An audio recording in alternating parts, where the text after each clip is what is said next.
BA ಪ್ರಥಮ ಸೆಮಿಸ್ಟರ್ನ ಅರ್ಥಶಾಸ್ತ್ರದ ವಿಷಯವಾದಂಥ ಸೂಕ್ಷ್ಮ ಅರ್ಥಶಾಸ್ತ್ರದ ತತ್ವಗಳು. ಈ ಒಂದು ವಿಷಯವು 100 ಅಂಕಗಳನ್ನು ಹೊಂದಿದ್ದು, ಇದರಲ್ಲಿ 20 ಅಂಕಗಳು ಆಂತರಿಕ ಅಂಕಗಳು, ಆದರೆ 80 ಅಂಕಗಳು ಸೆಮಿಸ್ಟರ್ನ ಕೊನೆಗೆ ಇರುತ್ತಿರುವಂಥ ಪರೀಕ್ಷೆಯಲ್ಲಿರುವ ಪ್ರಶ್ನೆ ಪತ್ರಿಕೆಯು 80 ಅಂಕಗಳದ್ದು ಆಗಿದೆ. ಈ ಒಂದು ಪಠ್ಯಕ್ರಮವು 5 ಘಟಕಗಳನ್ನು ಹೊಂದಿದ್ದು, ಪ್ರತಿಯೊಂದು ಘಟಕದಲ್ಲಿ 3 ಅಧ್ಯಾಯಗಳಂತೆ 15 ಅಧ್ಯಾಯಗಳನ್ನು ಒಳಗೊಂಡಿದೆ.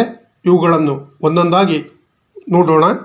ಘಟಕ 1 ಅರ್ಥಶಾಸ್ತ್ರದಲ್ಲಿ ಮೂಲಭೂತ ಪರಿಕಲ್ಪನೆಗಳು ಅಂತ ಟೈಟಲನ್ನು ಹೊಂದಿದ್ದು, ಇದರಲ್ಲಿ ಅಧ್ಯಾಯ 1 ಅರ್ಥಶಾಸ್ತ್ರದ 4 ಗುಂಪುಗಳ ಅರ್ಥ ಮತ್ತು ವ್ಯಾಖ್ಯೆಗಳು ಅಂತ ಇದ್ದು, ಈ ಒಂದು ಅಧ್ಯಾಯದಲ್ಲಿ ಅರ್ಥಶಾಸ್ತ್ರದ 4 ಗುಂಪುಗಳು ಆದಂಥ ಸಂಪತ್ತು ಆಧಾರಿತ, ಯೋಗಕ್ಷೇಮ ಆಧಾರಿತ, ಕೊರತೆ ಆಧಾರಿತ ಮತ್ತು ಅಭಿವೃದ್ಧಿ ಆಧಾರಿತ ಇವುಗಳ ಅರ್ಥ ಮತ್ತು ವ್ಯಾಖ್ಯೆಯನ್ನು ಈ ಒಂದು ಅಧ್ಯಾಯದಲ್ಲಿ ಅಧ್ಯಯನ ಮಾಡಬೇಕು. ಇನ್ನು ಅಧ್ಯಾಯ 2 ಆರ್ಥಿಕತೆಯ ಮೂಲಭೂತ ಸಮಸ್ಯೆಗಳು ಮತ್ತು ಅರ್ಥಶಾಸ್ತ್ರದ 10 ತತ್ವಗಳು ಅಂತ ಇದ್ದು, ಮೊದಲಿಗೆ ಈ ಒಂದು ಆರ್ಥಿಕತೆಯ ಮೂಲಭೂತ ಸಮಸ್ಯೆಗಳು ಯಾವುವು ಅಂತ ನಾವು ನೋಡಿದಾಗ, 1 ಏನನ್ನು ಉತ್ಪಾದಿಸುವುದು, 2 ಹೇಗೆ ಉತ್ಪಾದಿಸುವುದು, 3 ಯಾರಿಗಾಗಿ ಉತ್ಪಾದಿಸುವುದು, 4 ಎಷ್ಟು ದಕ್ಷವಾಗಿ ಸಂಪನ್ಮೂಲಗಳನ್ನು ಉತ್ಪಾದಿಸಲಾಗಿದೆ ಮತ್ತು 5 ಅರ್ಥವ್ಯವಸ್ಥೆಯು ಬೆಳೆಯುತ್ತಿದೆಯೇ. ಈ 5 ಈ ಒಂದು ಆರ್ಥಿಕತೆಯ ಮೂಲಭೂತ ಸಮಸ್ಯೆಗಳು ಆಗಿವೆ. ಇನ್ನು ಈ ಒಂದು ಅರ್ಥಶಾಸ್ತ್ರದ 10 ತತ್ವಗಳನ್ನು ನೋಡಿದಾಗ, ಟೋರಿ ಮ್ಯಾನ್ಕ್ಯೂ ಅವರು ತಮ್ಮ ಅರ್ಥಶಾಸ್ತ್ರದ ತತ್ವಗಳು ಅನ್ನುವಂಥ ಪುಸ್ತಕದಲ್ಲಿ ಈ ಒಂದು ಅರ್ಥಶಾಸ್ತ್ರದ 10 ತತ್ವಗಳನ್ನು ವಿವರಿಸಿದ್ದಾರೆ. ಅವುಗಳೆಂದರೆ, 1 ಜನರು ವಿನಿಮಯ ವಹಿವಾಟುಗಳನ್ನು ಎದುರಿಸುತ್ತಾರೆ. 2 ಯಾವುದಾದರೂ ವಸ್ತುವಿನ ಬೆಲೆ ನೀವು ಅದನ್ನು ಪಡೆಯಲು ಬಿಟ್ಟುಕೊಡುವ ಬೆಲೆಯಾಗಿದೆ. 3 ತರ್ಕಬದ್ಧ ಜನರು ಕನಿಷ್ಠ ವೆಚ್ಚ ಮತ್ತು ಕನಿಷ್ಠ ಆದಾಯದ ಬಗ್ಗೆ ಯೋಚಿಸುತ್ತಾರೆ. 4 ಜನರು ಪ್ರೋತ್ಸಾಹಕಗಳಿಗೆ ಪ್ರತಿಕ್ರಿಯಿಸುತ್ತಾರೆ. 5 ವ್ಯಾಪಾರವು ಎಲ್ಲರನ್ನೂ ಉತ್ತಮಗೊಳಿಸಬಹುದು. 6 ಮಾರುಕಟ್ಟೆಗಳು ಸಾಮಾನ್ಯವಾಗಿ ಆರ್ಥಿಕ ಚಟುವಟಿಕೆಯನ್ನು ಸಂಘಟಿಸಲು ಉತ್ತಮ ಮಾರ್ಗವಾಗಿದೆ. 7 ಸರ್ಕಾರಗಳು ಕೆಲವೊಮ್ಮೆ ಮಾರುಕಟ್ಟೆ ಫಲಿತಾಂಶಗಳನ್ನು ಸುಧಾರಿಸಬಹುದು. 8 ಒಂದು ದೇಶದ ಜೀವನ ಮಟ್ಟವು ಸರಕು ಮತ್ತು ಸೇವೆಗಳನ್ನು ಉತ್ಪಾದಿಸುವ ಅದರ ಸಾಮರ್ಥ್ಯವನ್ನು ಅವಲಂಬಿಸಿರುತ್ತದೆ. 9 ಹಣದ ಬೆಳವಣಿಗೆ ಹಣದುಬ್ಬರಕ್ಕೆ ಕಾರಣವಾಗುತ್ತದೆ. ಮತ್ತು ಕೊನೆಯದಾಗಿ 10 ಸಮಾಜವು ಹಣದುಬ್ಬರ ಮತ್ತು ನಿರುದ್ಯೋಗದ ನಡುವಿನ ಅಲ್ಪಾವಧಿಯ ವಿನಿಮಯವನ್ನು ಎದುರಿಸುತ್ತಿದೆ. ಈ 10 ತತ್ವಗಳು ಅರ್ಥಶಾಸ್ತ್ರದ ತತ್ವಗಳು ಆಗಿದ್ದು, ಈ ಒಂದು ಅಧ್ಯಾಯದಲ್ಲಿ ಇವುಗಳನ್ನು ಅಧ್ಯಯನ ಮಾಡಬೇಕು. ಇನ್ನು ಅಧ್ಯಾಯ 3 ಅರ್ಥಶಾಸ್ತ್ರ ಪರಿಚಯ ಅಂತ ಇದ್ದು, ಈ ಒಂದು ಅಧ್ಯಾಯದಲ್ಲಿ ಅರ್ಥಶಾಸ್ತ್ರದ ಸ್ವರೂಪ ಮತ್ತು ವ್ಯಾಪ್ತಿ, ಸೂಕ್ಷ್ಮ ಮತ್ತು ಸ್ಥೂಲ ಅರ್ಥಶಾಸ್ತ್ರ ಮತ್ತು ಅರ್ಥಶಾಸ್ತ್ರದ ಅಧ್ಯಯನದ ಮಹತ್ವಗಳನ್ನು ಅಧ್ಯಯನ ಮಾಡಬೇಕು. ಅಂದ ಮೇಲೆ ಈ ಒಂದು ಅರ್ಥಶಾಸ್ತ್ರದ ಅಧ್ಯಯನದ ಮಹತ್ವ ಅಥವಾ ಉಪಯೋಗಗಳು ಏನು ಅಂತ ನಾವು ನೋಡಿದಾಗ, 1 ಈ ಒಂದು ಅರ್ಥಶಾಸ್ತ್ರವು ಅರ್ಥವ್ಯವಸ್ಥೆಯ ಕಾರ್ಯವಿಧಾನವನ್ನು ತಿಳಿಯಲು ಸಹಾಯಕವಾಗಿದೆ. 2 ಆರ್ಥಿಕ ನೀತಿಯನ್ನು ರೂಪಿಸಲು. 3 ಸಂಪನ್ಮೂಲಗಳ ಹಂಚಿಕೆ ತಿಳಿಯಲು. 4 ಕಲ್ಯಾಣ ಅರ್ಥಶಾಸ್ತ್ರಕ್ಕೆ ಆಧಾರವಾಗಿದೆ. 5 ತೆರಿಗೆ ಬಗ್ಗೆ ಮಾಹಿತಿ ನೀಡುತ್ತದೆ. 6 ಉತ್ಪಾದಕರಿಗೆ ಸಹಾಯಕವಾಗಿದೆ. 7 ಅಂತಾರಾಷ್ಟ್ರೀಯ ವ್ಯಾಪಾರಕ್ಕೆ ಮಾರ್ಗದರ್ಶನ ನೀಡುತ್ತದೆ. 8 ಬೆಲೆ ನಿರ್ಧಾರಕ್ಕೆ ಸಹಾಯಕವಾಗಿದೆ. 9 ಮುನ್ನಂದಾಜು ಮಾಡಲು ಇದು ಸಹಾಯಕವಾಗಿದೆ. ಕೊನೆಯದಾಗಿ 10 ಮಿತವ್ಯಯದ ಕಲೆಯನ್ನು ಈ ಒಂದು ಅರ್ಥಶಾಸ್ತ್ರವು ತಿಳಿಸುತ್ತದೆ. ಈ 10 ಅರ್ಥಶಾಸ್ತ್ರದ ಅಧ್ಯಯನದ ಮಹತ್ವ ಅಥವಾ ಉಪಯೋಗಗಳು ಆಗಿವೆ. ಇನ್ನು ಘಟಕ 2ರ ಟೈಟಲ್ ಅನುಭೋಗಿ ವರ್ತನೆಯ ಸಿದ್ಧಾಂತ ಅಂತ ಇದ್ದು, ಇದರಲ್ಲಿ ಅಧ್ಯಾಯ 4 ತುಷ್ಟಿಗುಣ ಅಂತ ಇದ್ದು, ಇದರಲ್ಲಿ ತುಷ್ಟಿಗುಣದ ಅರ್ಥ ಮತ್ತು ತುಷ್ಟಿಗುಣದ ವಿಧಗಳನ್ನು ಈ ಒಂದು ಅಧ್ಯಾಯದಲ್ಲಿ ಅಧ್ಯಯನ ಮಾಡಬೇಕು.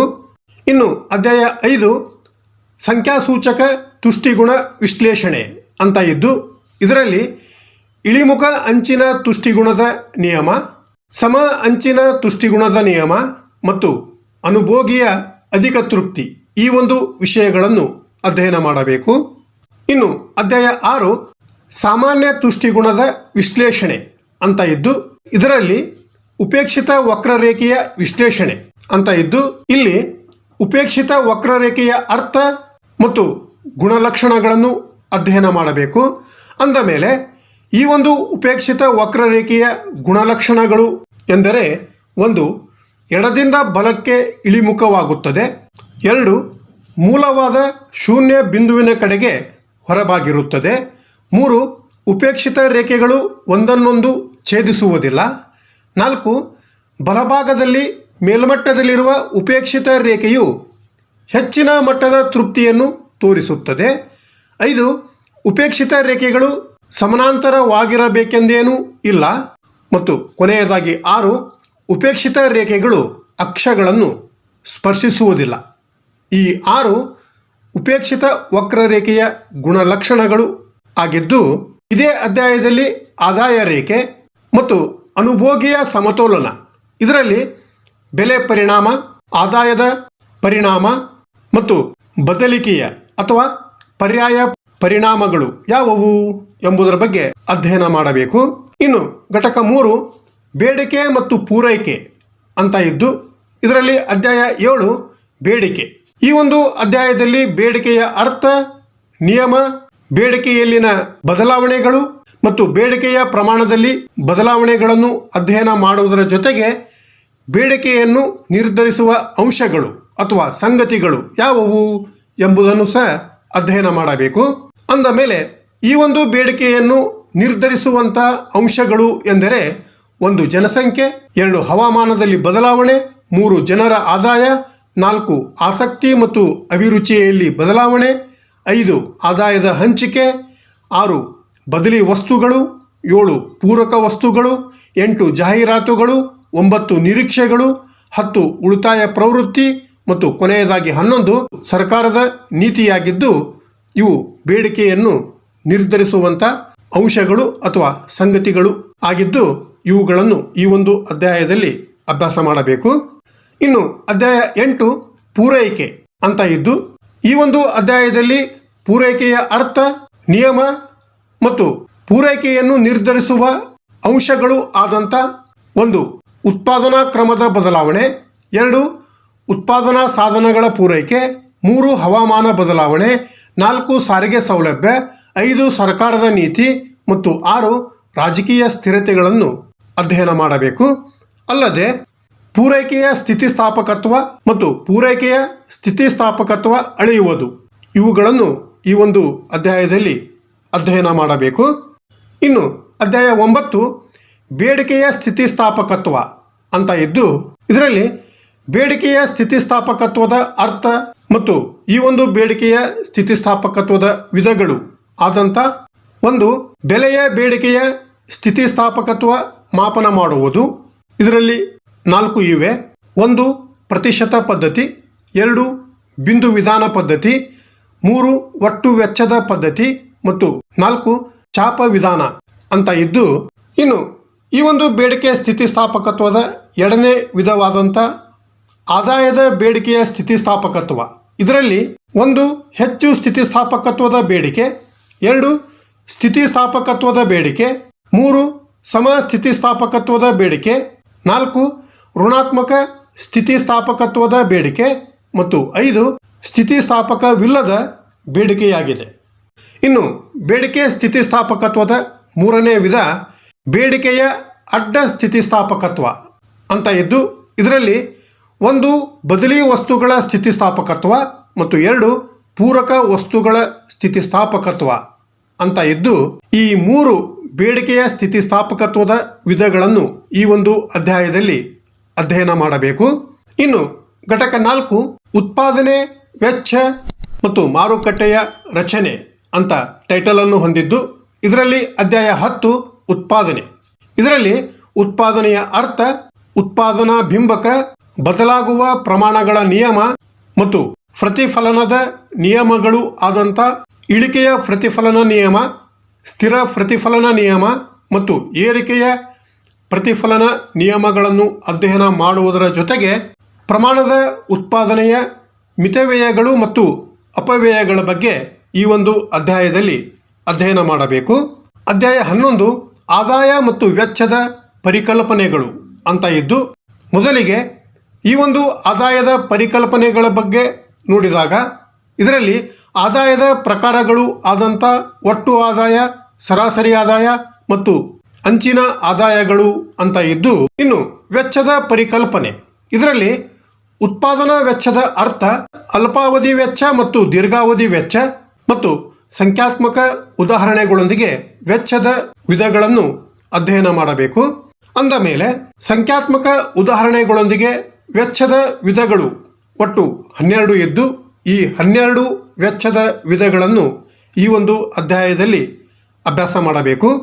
ಇನ್ನು ಅಧ್ಯಾಯ 12 ಮಾರುಕಟ್ಟೆ ರಚನೆ ಅಂತ ಇದ್ದು, ಇದರಲ್ಲಿ ಮಾರುಕಟ್ಟೆ ರಚನೆಯನ್ನು ಅಧ್ಯಯನ ಮಾಡುವುದರ ಜೊತೆಗೆ ಮಾರುಕಟ್ಟೆಗಳು, ಈ ಒಂದು ಮಾರುಕಟ್ಟೆಗಳ ಅರ್ಥ ಮತ್ತು ವೈಶಿಷ್ಟ್ಯಗಳನ್ನು ಅಧ್ಯಯನ ಮಾಡುವುದರ ಜೊತೆಗೆ ಪರಿಪೂರ್ಣ ಸ್ಪರ್ಧಾತ್ಮಕ ಮಾರುಕಟ್ಟೆ, ಇದರಲ್ಲಿ ಪರಿಪೂರ್ಣ ಸ್ಪರ್ಧಾತ್ಮಕ ಪೇಟೆಯಲ್ಲಿ, ಏಕಸ್ವಾಮ್ಯದ ಪೇಟೆಯಲ್ಲಿ, ಸ್ವಾಮ್ಯಯುತ ಸ್ಪರ್ಧಾತ್ಮಕ ಪೇಟೆಯಲ್ಲಿ ಮತ್ತು ಅಲ್ಪಜನ ಸ್ವಾಮ್ಯ ಪೇಟೆಯಲ್ಲಿ ಬೆಲೆ ಮತ್ತು ಉತ್ಪನ್ನ ಪ್ರಮಾಣ ನಿರ್ಧಾರದ ಬಗ್ಗೆ ಅಧ್ಯಯನ ಮಾಡಬೇಕು.